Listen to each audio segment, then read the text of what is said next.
오늘은 어버이 주일입니다. 매년 5월 둘째 주일을 모든 교회가 부모를 공경하라는 하나님의 명령을 받들어서 부모에게 효도를 다해야 한다라고 가르치고 있습니다.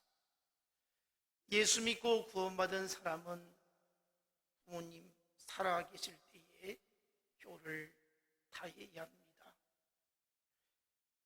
기독교에서 효는 죽어서 제사를 잘 지내는 것이 아니라 생전에 한 번이라도 더 찾아뵙고 부모님 마음을 편하게 해드리고 어떻게 하면 부모님이 행복해 하실까?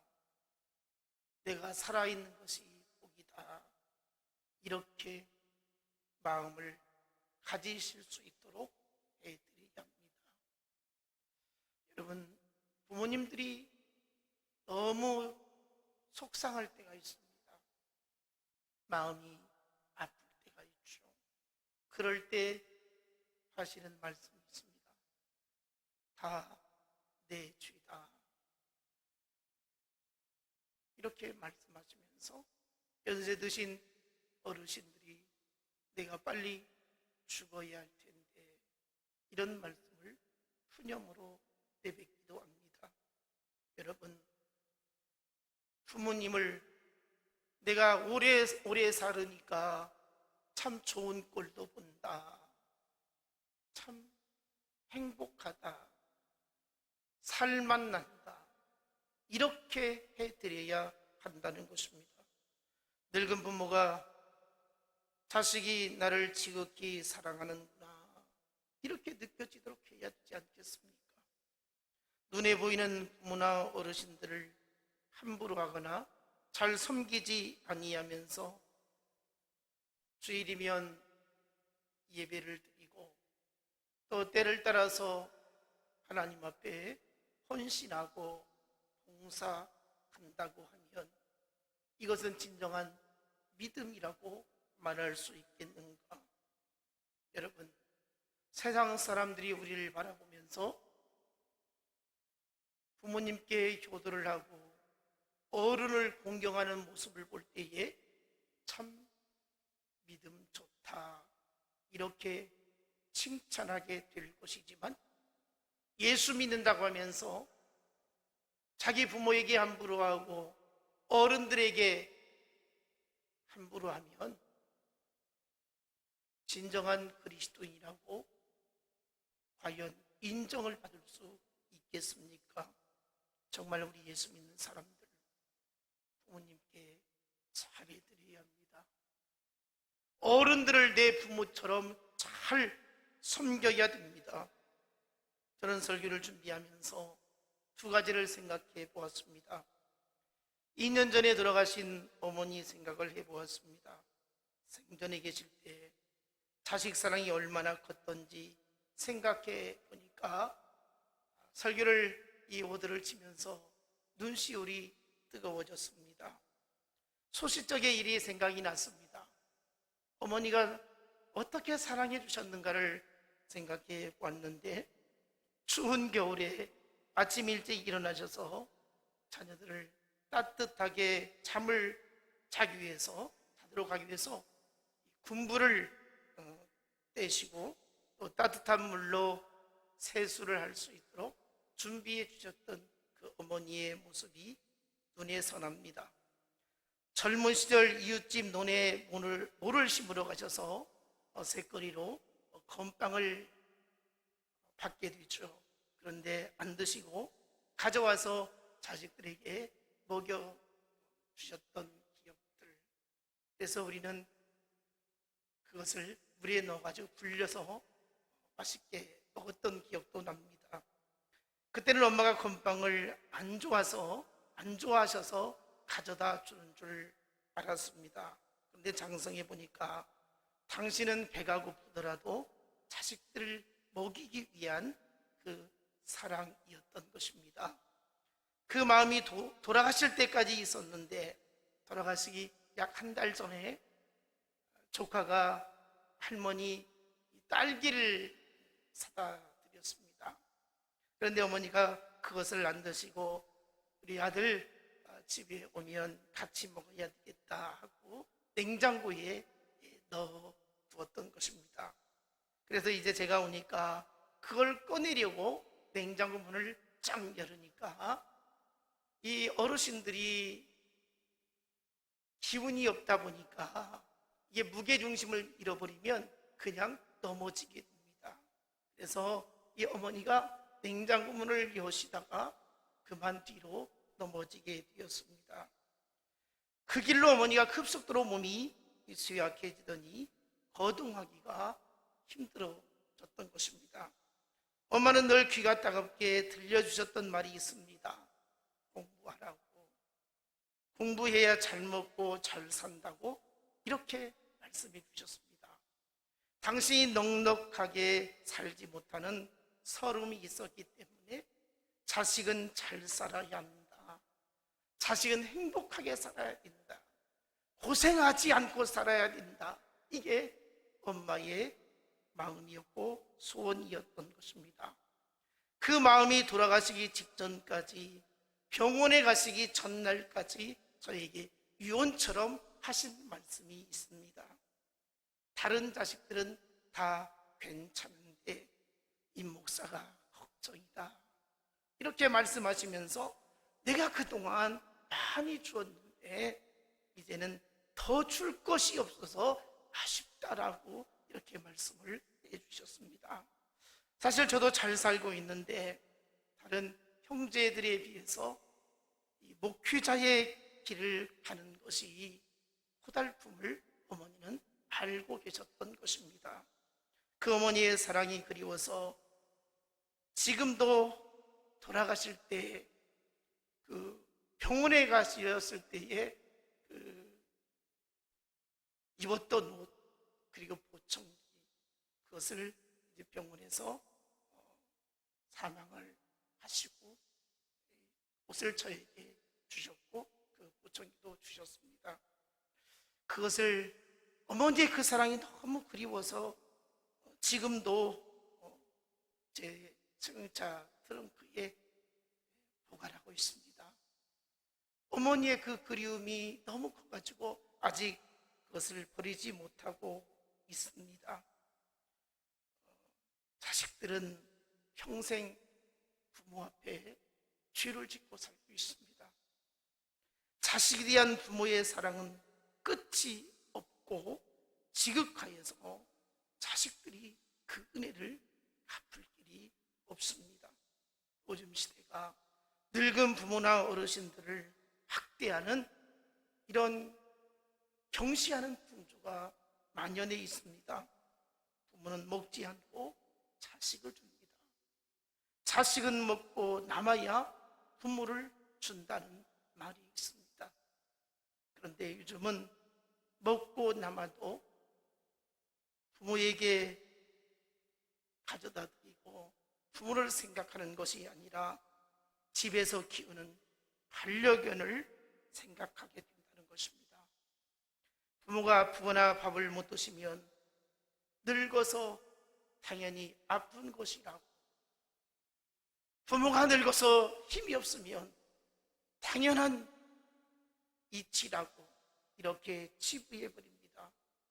집에서 개가 아프거나 밥을 먹지 아니하면 서둘러서 동물병원에 데리고 가서 치료해 주는 것을 보게 됩니다. 어디 여행을 가도 늙은 부모에게는 생전 함께 가자고, 가자고 해도 어르신들이 따라가지도 않으려고 하시지만 그 말도 하지 않고 반려견은 혼자 있으면 심심하니까 데리고 가야 한다고, 이런 형편인 것입니다. 오늘날 늙은 부모가 집에서 키우는 개보다도 못한 이런 취급을 받는 슬픈 세태입니다. 한 부모는 10자식을 거느려도 10자식은 한 부모를 못 거느린다는 말처럼 부모를 모시는 것을 꺼리하는 이 시대입니다. 자식이 많으면 서로 미루게 되어지고, 자식이 혼자이면 부모 때문에 내가 아무것도 못하겠다고 이렇게 부모를 짐처럼 여기는 시대인 것입니다. 그나마 다행인 것은 요즘에는 노인복지시설이 잘 되어져서 주간보건센터에서 아침에 모셔갔다가 저녁에 다시 모셔다 주고 하루 식사를 다 제공해 주기 때문에 그래도 좀 낫긴 한데, 자식된 도리로서 부모에게 어떻게 하면 잘할까? 어떻게 하면 부모님을 사랑할까? 부모님의 마음을 어떻게 하면 편안하게 할까? 여러분, 우리가 이 어버이 주일을 맞이해서 부모님이 살아계시다면 정말 부모님께 최선을 다해서 섬길 수 있기를 바랍니다. 부모님 생전에 계실 때는 귀찮기도 하고 또 짜증도 나기도 할 때도 있겠지요. 그렇지만 그래도 부모님이 살아계시기 때문에 이런 수고도 있고 이런 번거로움도 있고 어려움도 있다는 것입니다. 그러나 예수 믿는 우리는 부모님을 위해서 내가 할 수 있는 것 최선을 다해서 섬긴다면 이것이 하나님이 기뻐하신 일이고, 이것이 하나님께 복을 받을 것이고, 이것이 인생을 잘 사는 것이라고 여겨지는 것입니다. 제가 앞에 설교를 준비하면서 두 가지를 생각했다고 했습니다. 하나는 이미 천국에 들어가신 어머니를 생각했고, 또 하나는 오늘 어버이 주일인데 부모님이 이제 효도하고 싶어도 안 계신 분들이 상당한 성도들입니다. 이제 연령대가 많아져서 부모님이 이미 세상을 떠나셨습니다. 부모에게 효도하라고 말씀을 전하지만 우리 가운데에는 많은 분들이 정작 부모님이 안 계신 것입니다. 지금 교회마다 심각한 것이 다음 세대가 사라지고 있다는 것입니다. 20대 청년들이나 30, 40대 젊은이들이 교회를 이미 떠나버렸습니다.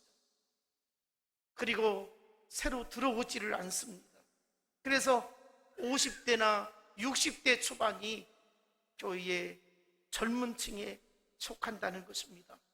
그러니 이미 부모님이 살아계신 분은 소수이고 거의 다 부모님이 세상을 떠나셨습니다.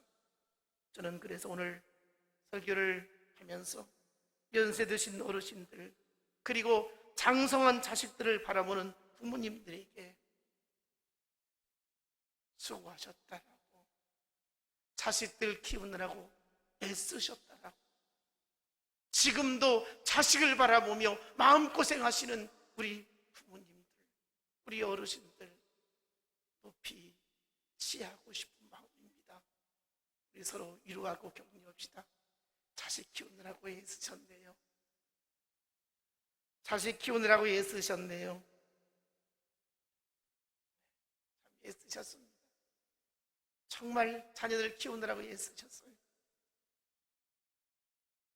부모님이 아직 젊거나 살아계시다면 효를 다 할 수 있기 바랍니다. 지금 부모님이 안 계신 여러분들은 우리 부모님이 생전에 나를 어떻게 키우셨던가, 나를 어떻게 사랑하시게 주셨던가, 우리 부모 같은 부모님이 어디에 있나, 그 부모님을 한 번쯤 이 어버이 주일에 회상할 수 있기를 원합니다. 우리 교회에서 고동권 집사님이 연세가 가장 많으신가요? 고동권 집사님, 이 연세 많으신 이제 90이 다 되신 어르신도 부모님의 그 사랑을 생각해 보면 가슴이 뜨거워질 것입니다. 나를 이렇게 사랑해 주셨는데, 나를 이렇게 길러주셨는데, 그런 마음이 분명히 계실 것입니다. 이 시간 우리는 부모님은 세상에 계시지 않지만 그 부모님을 주신 하나님 앞에 감사할 수 있기를 원합니다. 내게 그 부모님 허락해 주신, 내가 그 부모님을 통해서 세상에 태어나게 되었다고 하는 것 감사할 수 있기를 원합니다. 오늘 주신 말씀 1절 2절 자녀들아 주 안에서 너희 부모에게 순종하라 이것이 옳으니라 내 아버지와 어머니를 공경하라 이것이 약속이 있는 첫 계명이니. 10계명 중에서 제5계명에서 10계명까지 어떤 내용이 있습니까? 인간관계 속에서 일어날 만한 계명이죠. 하나님은 우리에게 이것을 말씀하고 있습니다. 인간관계에서 가장 중요한 것이 부모를 공경하는 것이다. 하나님을 섬기는 것과 인간을 사랑하는 것이 율법이고 하나님의 뜻인데, 인간관계 속에서 가장 중요한 것이, 우선적인 것이 내 부모를 공경하라는 것입니다. 기독교는 살아계실 때 부모님께 효도를 다하라는 것입니다. 여러분, 부모님은 때를 기다려주지 않는다는 것입니다. 부모님이 세상을 떠난 뒤에 후회한들 무슨 소용이 있겠습니까? 지금 연세 많으신 부모님이 살아계신 분들은 효도할 수 있는 교회가 있음에 감사해야 합니다. 우리 부모님이 다른 사람 부모에 비해서 해준 것이 없다고 불평하거나 원망해서는 안 된다는 것입니다. 하나님께서는 부모를 통해서 나를 이 땅에 태어나게 해주셨고 나를 기르게 해주신 것, 이거 한 가지만으로도 부모님께 감사할 수 있어야 하는 것입니다. 연로하신 부모님이 때로는 이해가 안 될 때가 있습니다. 답답할 때도 있습니다. 자기 말만 다 하는 경우도 있습니다. 특히 전화를 걸으면 어떻습니까? 끝까지 듣지도 아니하시고 자기 할 말만 다 하시고 그냥 끊어버리는 이런 부모님들이 아니겠습니까? 그러나 부모님이 우리를 키울 때 어떻게 키우셨던가 말귀도 못 알아듣고 고집 부리고 내 하고 싶을 대로 걱정하기 때문에 궁금해하는 거죠. 자식이 장성했어도, 자식이 50이 되었어도 60이 되었어도 부모 입장에서 자식에 대해서 궁금해하는 거죠. 자신의 몸은 수약해져도 자식이 어디 아프지는 아니하는가, 건강해야 될 텐데, 이런 염려하는 것이 부모의 마음 아니겠습니까? 그래서 자식된 자들은 바쁜 세상 가운데 살고 있지만 부모님과 소통하면서 살 수 있어야 한다는 것입니다. 제가 어제도 우리 딸아 얘기를 했어요.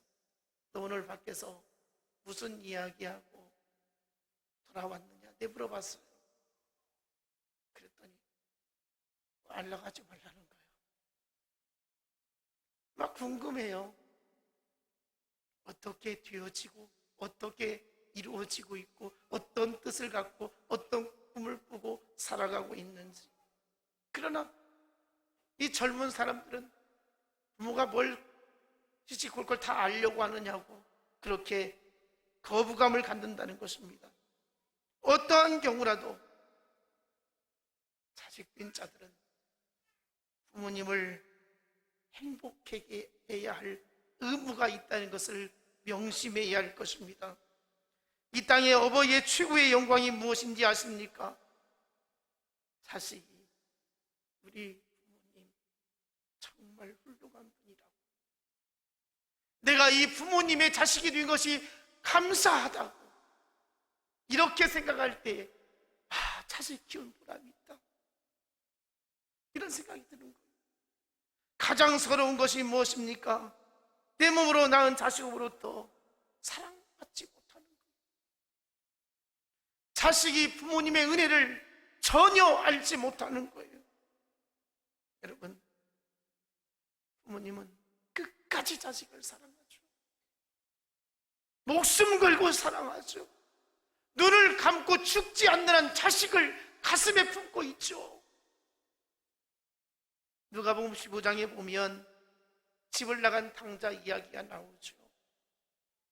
참 둘째 아들이 못됐어요. 아버지가 멀쩡히 살아있는데 아버지가 나중에 죽게 되어질 때에 주실 재산을 미리 달라는 거예요. 날마다 아버지를 이리 볶고 저리 볶고 귀찮게 하는 거예요. 못 살게 하는 거예요. 그래서 아버지가 못마땅하지만 아이고 내 자식 내가 어떻게 해볼 수가 없구나. 참 자식 이기는 부모 없는 것 같습니다. 지금 이 시대도 마찬가지잖아요. 자식이 날마다 찾아와서 내놓으라고 하면 이길 수 있는 자식 부모가 있겠어요? 이 둘째 아들이 그래서 재산을 떼어줬잖아요. 그랬더니 먼 나라로 그걸 가지고 떠나게 되었는데 거기에서 성공해서 금이환영하고 돌아오면 얼마나 좋았겠어요. 그런데 허랑방탕하게 살다가 다 탕진하고 말았죠. 그래서 거지가 된 거예요. 목숨이 연명하기가 어려울 정도였죠. 그래서 돼지치는 농장에 취직을 했어요. 그런데 흉년이 들어서 돼지가 먹는 쥐염 열매도 먹을 수 없는 지경이 되었어요. 이제 죽겠구나. 이제 죽겠구나. 그래서 생각난 것이 내가 아버지 집에 있었더라면 얼마나 좋았을까. 아버지가 그렇게 말릴 때 내가 들었어야 되는데 왜 아버지의 말을 듣지 않고 후려막심하게 집을 나왔을까. 내가 아버지 집에 가서 품꾼이라도 해야 됩니다. 아버지 집에는 품꾼들이 많이 있으니 나도 그 품꾼 중에 하나로 아버지에게 받아달라고 부탁을 해야 됩니다 하고 집으로 돌아오게 되었던 것이죠. 아버지의 온갖 성질을 부리고 나왔는데 어떻게 돌아갈 수 있을까.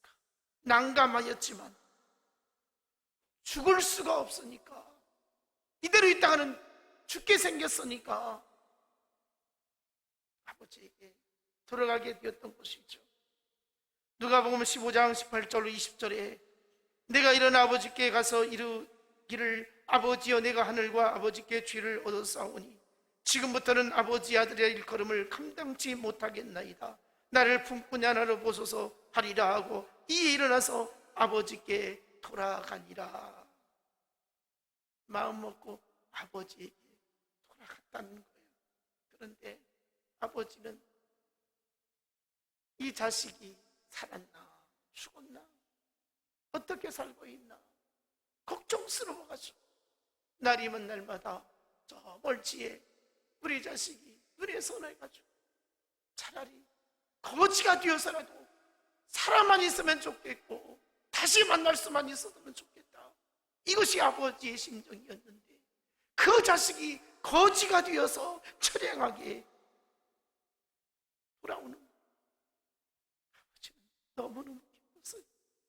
그래서 그 아들을 달려가서 가슴에 품고 살아와서 고맙다고, 거지가 되어서 왔지만 살아와서 고맙다고 회심한 아들이죠. 그러나 아버지는 용서하시고 아들로 영접하고 잔치를 베풀지 않았습니까? 죽은 자식이 돌아왔다고 이렇게 아버지는 동네 사람을 초청해서 잔치를 열었던 것을 성경은 우리에게 말씀하고 있습니다. 이것이 곧 아버지의 마음이고 하나님의 마음이고 부모의 마음 아니겠습니까?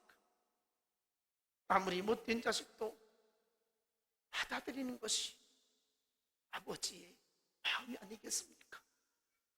이것이 부모의 마음인 것을 자녀들은 꼭 깨닫기를 바랍니다. 사무엘하 18장을 보면 다윗의 아들 압살롬이 반란을 일으켜서 아버지를 예루살렘에서 쫓아내고 자기가 왕이 되겠다고 나서게 되어지죠. 군대를 총동원해서 아버지를 죽이겠다고 나서는 이 못된 자식이 있었습니다. 다윗도 백성들을 모아서 군대를 조직해서 전투에 임하게 되어지는데, 사무엘하 18장 5절을 보면 새 장수에게 심신당부를 합니다. 아버지의 군대와 아들의 군대와 싸움이 일어났는데,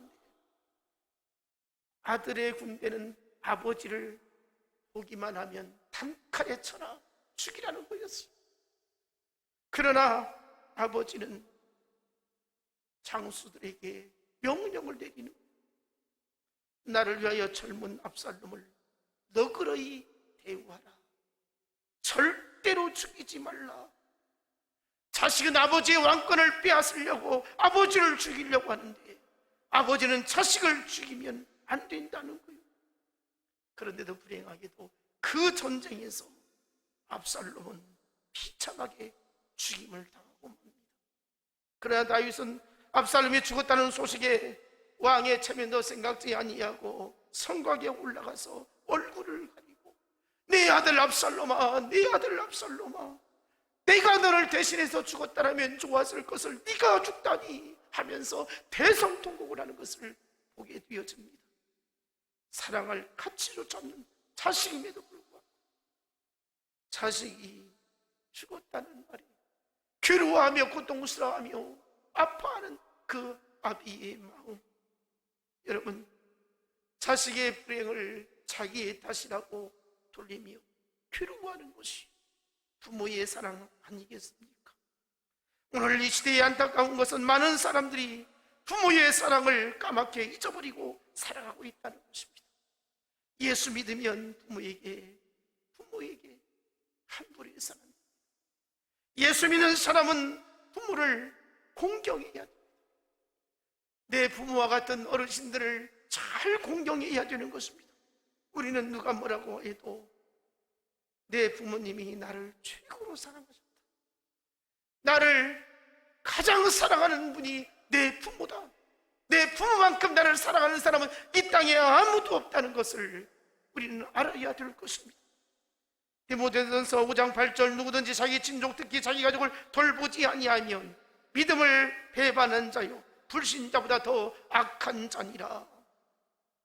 예수 믿는 사람들, 눈에 보이는 부모 함부로 하면 불신자보다 더 악한 자라고 말씀을 하고 있습니다. 그렇게 부모를 잘 섬겨야 되지 않겠습니까?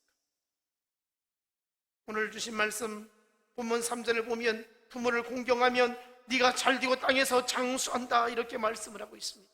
여기서 단순하게 이 땅에서 성공하고 오래 산다는 말이 아닌 것입니다. 이 말씀이 기록된 배경이 있습니다. 구약의 모세가 하나님께로부터 계명을 받게 됩니다. 율법을 받습니다. 그게 무엇입니까? 저 약속의 땅 가나안 땅에 들어가면 하나님이 주신 젖과 꿀이 흐르는 땅이다. 그래서 그 땅에서 영원토록 누리며 살아야 된다. 장구하게 살게 될 것이다. 그때에 주신 말씀입니다. 내 부모를 공경하라.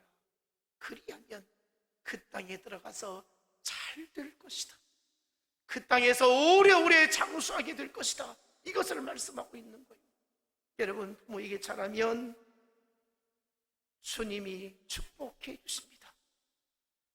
영생을 얻은 사람으로서 우리는 행복한 인생을 살 수 있게 될 것임을 말씀하고 있는 것입니다.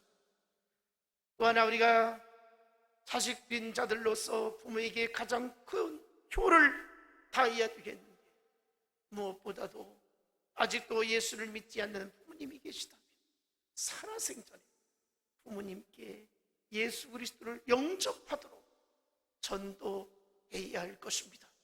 이것이 가장 큰 효도일 것입니다. 천국에서 다시 만날 날을 기약하는 것입니다. 여러분, 세상에서 진수성찬으로 대접하고 좋은 옷을 사드리고 세상 구경 잘 시켜드렸어도 복음을 알지 못한다면 그 부모님은 가장 불행한 자일 것입니다. 여러분, 복음을 반드시 부모님에게 전할 수 있기를 바랍니다. 가장 시급하게 서둘러야 할 것이 있다면 오늘날 교회가 젊은 층들이 들어오고 능력 있는 사람이 들어오는 것도 중요하지만 우리 어르신들 예수 믿고 구원받을 수 있도록 이 일을 우리가 나서야 할 것입니다. 그래서 어르신들, 부모님들 천국 가는 길로 안내함으로 그 영혼들이 잘 되어지고 영생공당 누릴 수 있도록 우리는 안내해야 할 것입니다. 어버이 주일 맞이해서 우리 모두 하나님께서 주시는 축복 가운데서 복되어지기를 주님의 이름으로 축원합니다.